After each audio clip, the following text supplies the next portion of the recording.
pag-usapan na natin. Sige, simulan na ho natin yung banatan. Pag-usapan ho natin, kasi si Pangulong Marcos, may banat na naman siya. Aba, this time talagang galit na po siya. Galit na. Talagang tumaas na boses niya. For the first time, tumaas ang boses ni Marcos, di ba, alam naman natin yung parang, yun chillax lang yun eh. Yung parang, alam yun chillax lang na presidente si Marcos eh. Ngayon biglang nagagalit na. Kaya lang, parang yung kinagagalitan niya, parang medyo wala sa lugar sa tingin ko. Bakit kanyo? Papaliwanag natin yan pasok.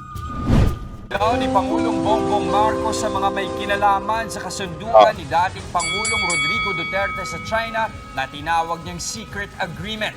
Naku, secret agreement pero nalaman niya. So hindi na secret yun, di ba? Anong klaseng secret yun? Nalaman ng taong bayan, secret. Ano ba naman yan, Pangulong Marcos? Oo. Hindi na secret yan. Yan ang pag-amin ng Chinese Embassy na meron talagang nangyaring gentleman's agreement sa administrasyong Duterte. Tapos, itong si Sumulsol, yung China. Akala ko ba, galit na galit kayo sa China. Akala ko ba, demonyo mga incheck. Tapos biglang magpapaniwala naman pala kayo sa sasabihin niya. Nasa frontline ng balitang yan, si Shaila Francisco. Mas lalong nakumbinsi si Pangulong Bongbong Marcos na sikreto ang nangyaring gentleman's agreement ni dating Pangulong Rodrigo Duterte sa China, kaugnay sa paghahatid. Alam mo, sa totoo lang, nakakairita yung salitang secret, Binunyag daw ng Chinese yung secret agreement. Kung secret talaga yan, sinikret sa taong bayan, sinikret sa publiko, so ibig sabihin, itinatago. Bakit sasabihin sa publiko kung secret? Diba? Anong kalokohan ito? Nag-supply sa BRP Sierra Madre na nakasadsad sa Ayungin Show. Kasunod yan ang pag-amin mismo ng China na meron talagang kasunduan sa pagitan ng dalawang bansa. Ayon sa Chinese Embassy na buong gentleman's agreement sa administrasyong Duterte. Alam mo, itong mga inchik na to, tinatarantado lang kayo niyan. Pinakita ko na ho yan sa news sa Inquirer 2013. Meron ng agreement between Pinoy and the Chinese ambassador. May sikreto na nasa Inquirer ho yan. I-google nyo, wag ho kayong tatanga-tanga. I-google nyo naman. Minsan, alam mo, simpleng Google na lang, di nyo pa ginagawa. Pasensya na pero ang simple-simple nun, meron dun agreement, nasa Inquirer 2013. Merong agreement doon na hindi magdadala tayo ng pang-construction doon sa Ayungin. So, paano nangyaring kay Duterte yan? Anak naman ng kutsa, oo. Kayo namang PCO, ang dami laki-laki ng budget nyo. Ibigay nyo na lang sa akin kung hindi naman pala kayo magre-research at hindi nyo ibibigay sa presidente. Napapahiya yung presidente sa ginagawa nyo yan. Mantakin mo, hindi niya alam. Panahon pa ni Pinoy, may agreement na yan.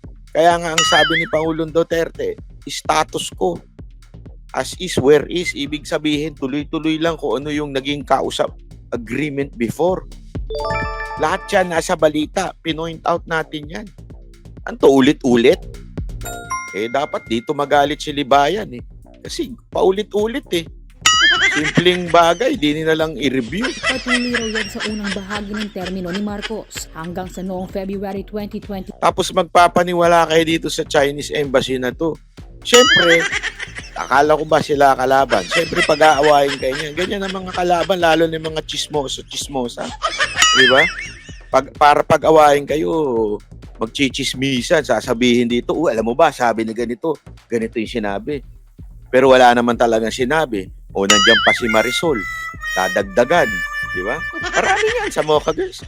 Yung chismoso, yung kaya nasipa yung mga animal na yun. Kasi nga, chismoso, tapos may gagatong, di ba? Alam mo, uso na yan tapos naninibala pa kayo sa mga inchik na yan, yung mga, naku po, syempre, ginugulo na lang tayo niyan. Di ba? Para pabayaan natin yung, para mag-away-away tayo. Para naman ninyo nakalimutan yung salitang divide and conquer. Para, di ba, simpleng bagay Opo, tuloy natin. 3, hindi na daw ito sinunod ng ating gobyerno dahilan ng pagtaas ng tensyon sa teritoryo. Ang pahayag na yan ng Chinese Embassy taliwas sa sinabi ni Duterte na walang kasunduan kundi status quo lang na ang ibig sabihin ay pagpapanatili ng nakagawian sa Ayungin Shoal. Ang problema, verbal lang daw ang naging kasunduan, bagay na ipinagtataka ni Pangulong Marcos lalo Oh, ito ha, tingnan nyo tong bagay na to. Dito, kinontradict niya yung sarili niya. Sabi niya, kinakataka niya, bakit daw walang dokumento? Kinakataka niya, walang dokumento. Tapos sinasabi niya, napaka-imposible naman nun. Abogado si Pangulong Duterte, tas walang dokumento. Sinagot mo na yung tanong mo. Ibig sabihin ng walang dokumento, walang naganap na pag-uusap na beyond doon sa sinabi ni Pangulong Duterte. at walang bilin o banggit man lang daw ang nakaraang administrasyon tungkol dito. Hindi ko nga maintindihan. O, Very talagang experienced lawyer si President Duterte. Oh, sinagot mo na yung tanong mo. Hindi mo maintindihan. Very experienced lawyer si PRRD. And yet walang document. You answered your question. Diba? Bakit? Simple lang. Dahil wala.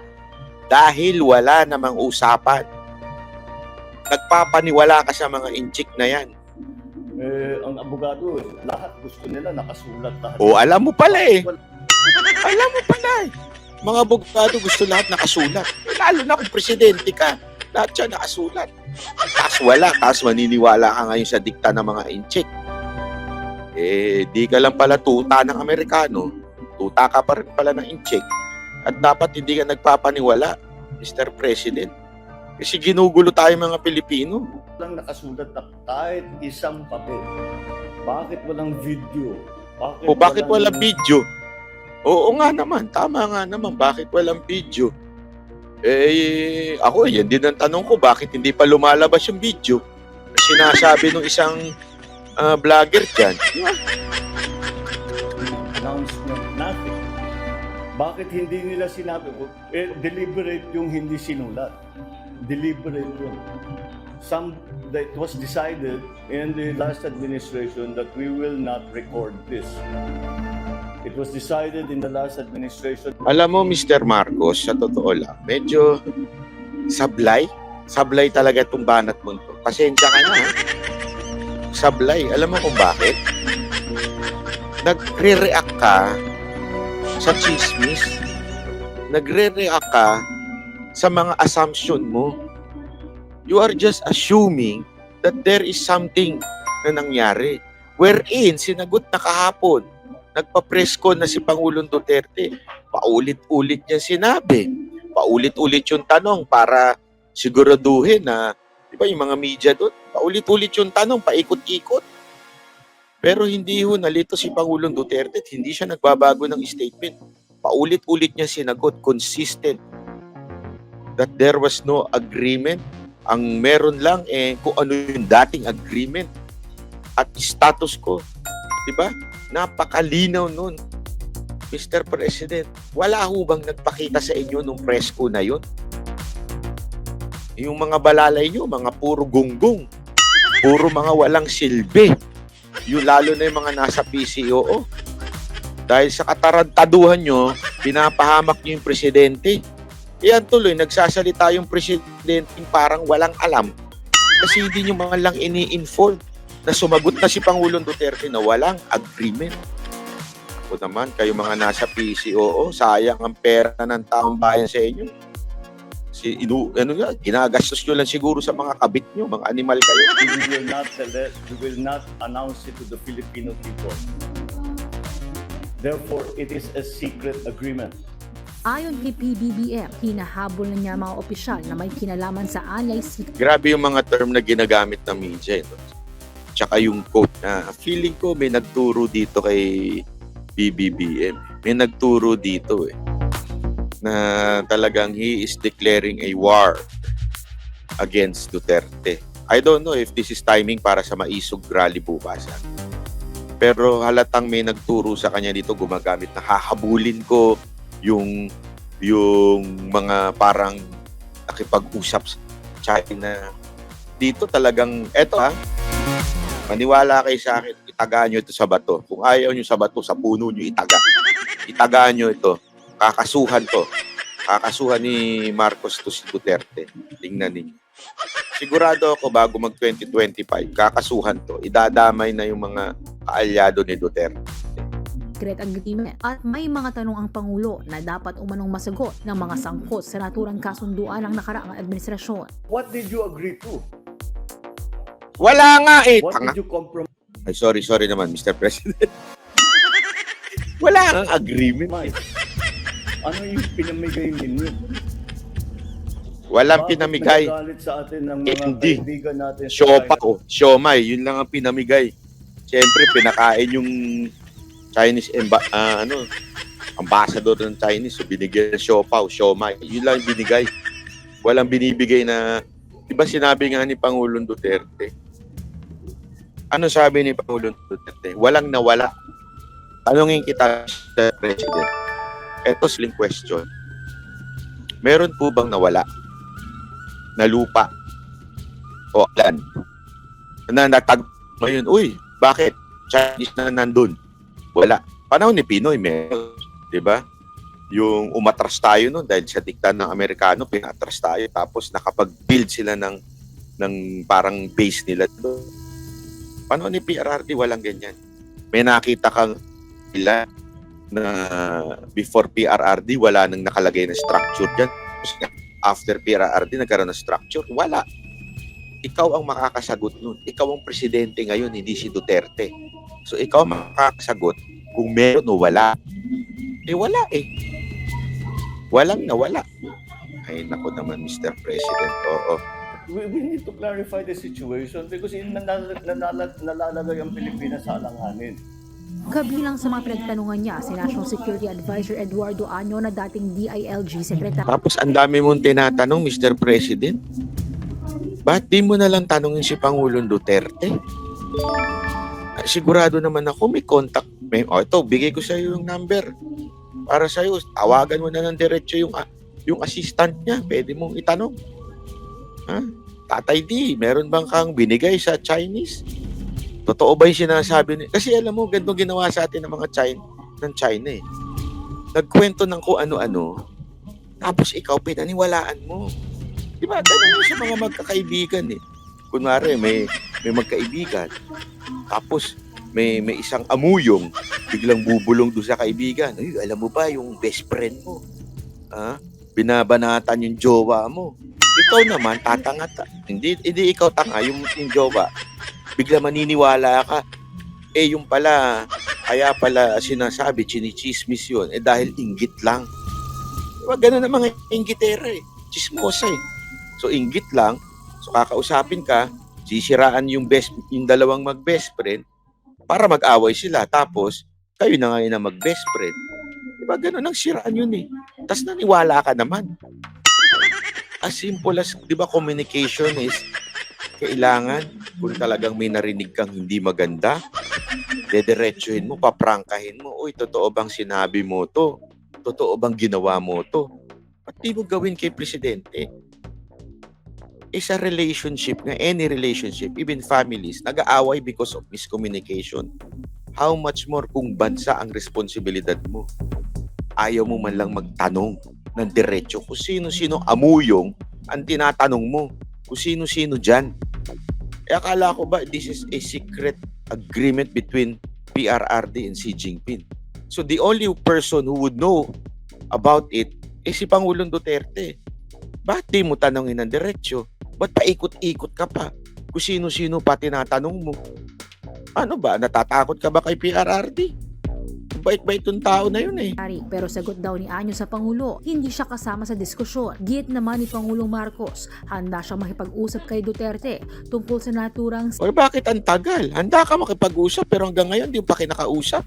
Ilang beses mo na sinabi yan. Handa ka makipag-usap. Handa ka makipag-usap. Ayan yung kapatid mo. Di ba?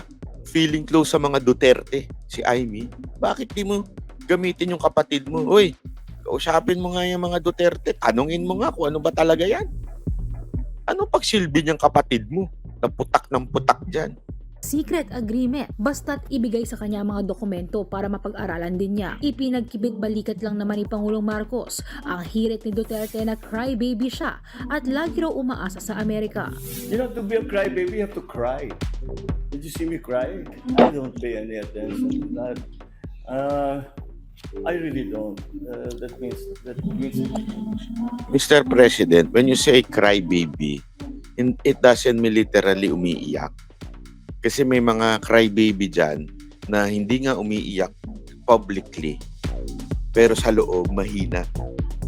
Hindi ko sinasabing ganun ka ha, pero yun ang ibig sabihin ni Pangulong Duterte ng crybaby. Hindi ibig sabihin literal na umiiyak ka sa publiko. Maaaring sinasabi niya ay mahina ka nila lang. Yun ang ibig niya sabihin. So medyo maliho yung dahilan nyo na hindi ako crybaby. Did you see me cry? Hindi ho ganun yun, Mr. President. Parang medyo masyado nyo namang mababaw ng explanation nyo. absolutely nothing to me. The former president is a highly experienced lawyer. He should know that ad hominem attacks like that are really have no place in this kind of very important and very precarious struggle. Pasensya na po kayo, Pangulong Marcos ha. Ginagalang ko po kayo pero sablay na naman po yun. When you say ad hominem, ibig sabihin no, may tira na walang kinalaman doon sa argumento, sa issues. Halimbawa, yung hirit nitong isa dito, sabi niya, tanggalin mo nga yung sombrero, upaw ka naman. Anong kinaugnayan nung pagiging upaw ko sa issue? Wala. Yun ang ad hominem. Yung sinasabi ni Pangulong Duterte na cry baby, hindi ad hominem po yun. Ang ibig sabihin niya nun, you are weak and you are just following the Americans. Hindi ad hominem yun, Mr. President. I'm sorry to disagree with you. Minsan talaga medyo yung comprehension nyo ha, medyo ayoko na lang sabihin na pang grade 2. Ayoko sabihin yun pero wag ko na lang sabihin. Discussions. At sa kabila ng banggaan ngayon ni na Pangulong Marcos at Duterte, kaugnay sa issue sa West Philippine Sea. I don't consider him a political enemy. It takes two to tango. I don't consider him a political enemy. But kaya siya gumagamit ng mga English na parang walang kinaugnayan doon sa sagot niya. It takes two to tango. He is not my political enemy. Oo, pwede pa yung he is not my political enemy. Pero it takes two to tango. Anong relate nun? Doon sa example mong yun. Sa bagay. Hindi, ito, sa bagay. Yung mga tanso, tanga naman eh. Basta, kasi sa mga tanso, bilib na bilib basta nag-English ka eh. Kahit walang relevance doon sa sinasabi. Ang mga tanso, mapansin mo, ang hilig nilang gumamit ng English na wala namang kinaugnayan talaga sa statement. Diba? Kaya, I understand. Nagbabalita mula sa Frontline, Shaila Francisco, News 5. Ayan. So, ayan po yung balita na yan. Ha? Alam nyo, ito lang masabi natin yan. First, ang option ay hindi niya talaga napanood yung press con ni PRRT or walang nagsabi sa kanya na may sinagot na si PRRT. Or two, umiiwas siya. Sabi ko nga iwas pusoy. Bakit kanyo? Kasi alam niyang magkakagulo na between China and Philippines. Tingnan niyo ginawa ng Amerika. Diba? Kesyo, ngayon daw, dami-dami ng Navy ships ang China. So mukhang magkakabombahan na talaga dyan. So ano ibig sabihin nun? Kesa nasisihin siya dahil sa mga ginagawang pang-aajit niya dito sa China, kesa lang siya ang masisi, itinuturo niya na ngayon si Duterte. Kasalanan kasi ni Duterte. Kaya nagkaganito tayo. Diba? Kasi alam niyang makikita niya na siguro na magkakagera na. O may plano na sila ng Amerika na girahin tong China. So para kunwari, wala siyang kasalanan dun sa pagpo-provoke sa mga sitwasyon, eh, ituturo niya na ngayon kay Duterte. Di ba? Na may kasalanan si Duterte. Number 2 yun. Number 3, ito maaaring kaya niya sinasabi to, this is a pre-mind conditioning. Walang ganun. Mind conditioning lang. Ulit-ulit. Mind conditioning na to sa mga tao para pag kinasuhan si Duterte at sabihing traidor sa Pilipinas. Tandaan nyo, treason, yung sinasabi nga, di ba? I-google nyo. When you say treason, nag-traidor. Okay? Nag-traidor at nagkaroon ng gera. Yun ang definition ng Constitution about treason. Ibig sabihin, nagkagera dahil sa action during that gera, dahil doon sa action na yon. So, pwedeng yun ang ikaso kay Duterte. Treason. Di ba? Pag pumutok yung gera, sasabihin nila, nag-traidor si Duterte. So, feeling ko, maaring yun. Kaya tatlo yan. Mamili kayo, A, B, C, D. Tatlo nga, A, B, C, D. A, B, C lang pala. A, B, C. A, walang nagsabi sa kanya na sumagot na si Duterte. B, ito po ay iwas pusoy na. Gusto niya na umiwas pusoy. Diba? Or C, para kasuhan si Duterte in the future. Alin doon sa ABC na yun? Or D, all of the above. Mamili kayo, A, B, C, D. Diba? Ayun na ho, anong tansyan nyo. Kasi ganun eh. Mukhang lumalabas, talagang idinidiin na si Duterte. Ikaw ang may kasalanan, kaya tayo nagkakagulo. Kaya nagkakaagawan dyan, ikaw ang may kasalanan. So, mukhang kakasuhan. Di ba? Or B, ayaw niyang masisi pagka nagkagera. Ang palusot niya, kasalanan ng mga Duterte ito, kaya tayo nagkagera sa China. Ako po. Totoo ba yung balita na yung sarado airport sa Davao? Is that true? Ganun ba sila kadesperado?